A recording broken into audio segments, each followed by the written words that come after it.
economists are expecting better fiscal numbers from the medium-term budget policy statement. Analysts say the absence of extra tax will reveal tight spending controls and revenue collection. The optimism also stemming from improved growth prospects, a slight uptick in business confidence, and South Africa's removal from the Financial Action Task Team, the grey list.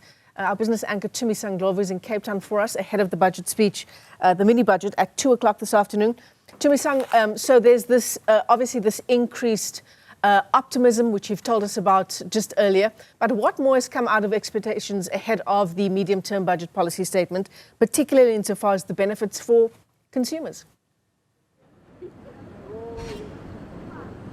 That's correct, Michelle. The optimism is there, but I will tell you that's mostly on the side of economic analysts and economists. Of course, the political landscape of South Africa has always been quite critical of the numbers, the fiscus, and really projections. And the biggest projection this time around is economic growth in South Africa. How much is that forecast at, and would it be even enough for job creation in this country? Of course, just yesterday we saw the latest employment or unemployment numbers coming out from Stats SA, and the levels are still critically high. I am joined now by the MK Party's Des van Rooyen to talk about what they see as blind sides ahead of the MTBPS. Mr. van Rooyen, of course, the MK Party is critical, not as optimistic as analysts about the MTBPS. What are the sticking points that you see as blind sides?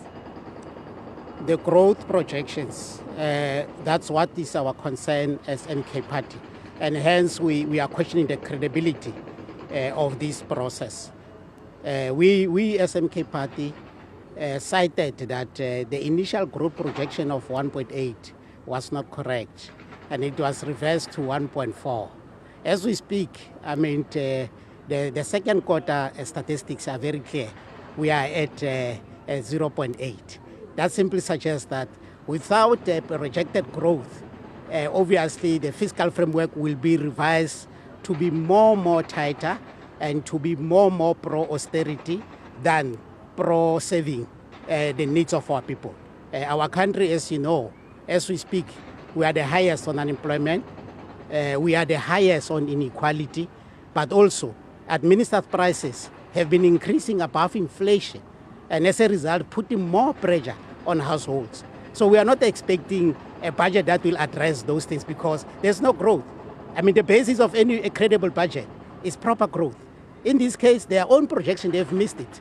I mean, with a 0.8, what is it that you are going to do if you are not just going to squeeze, I mean, the expenditure patterns of this country? So definitely as MK Party, we are not optimistic. And you can see even how they go around trying to close this gap. I mean, the recent acquired 5 billion loan from IMF, which most of us here in Parliament don't have the details. We are not even sure how far will this loan assist in terms of addressing the plight of our people in municipalities. We hope this loan is not going to be used to introduce conditions that are going to put more pressure on households in terms of how they access constitutionally enshrined basic services. We hope this loan is not going to deny our people access to those basic services. Thank you for that, Mr. van Rooyen. That is Des van Rooyen of the MK Party. As you heard, there is criticism, and the expectations, particularly ahead of the MTBPS on the political side of the landscape, is not as positive as the numbers and the projections that economists are looking at. We are also joined now by the youth capital's Buhle Magwaza to talk to us about what their expectations are, particularly for young people in this country, as we know that the unemployment ranks of South Africa are filled by South Africa's young. Buhle, your expectations, are you as realistic in what you would like to hear at MTBPS for South Africa's young? Good morning.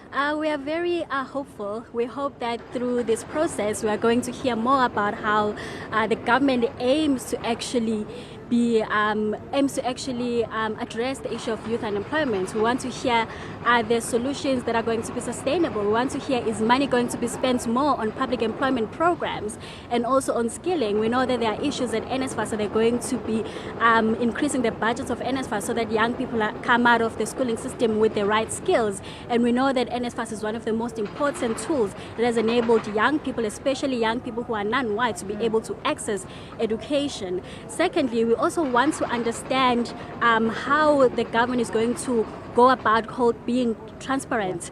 We don't want to hear that, oh, these are the numbers. We want to know, in terms of accountability, how transparent are you going to be?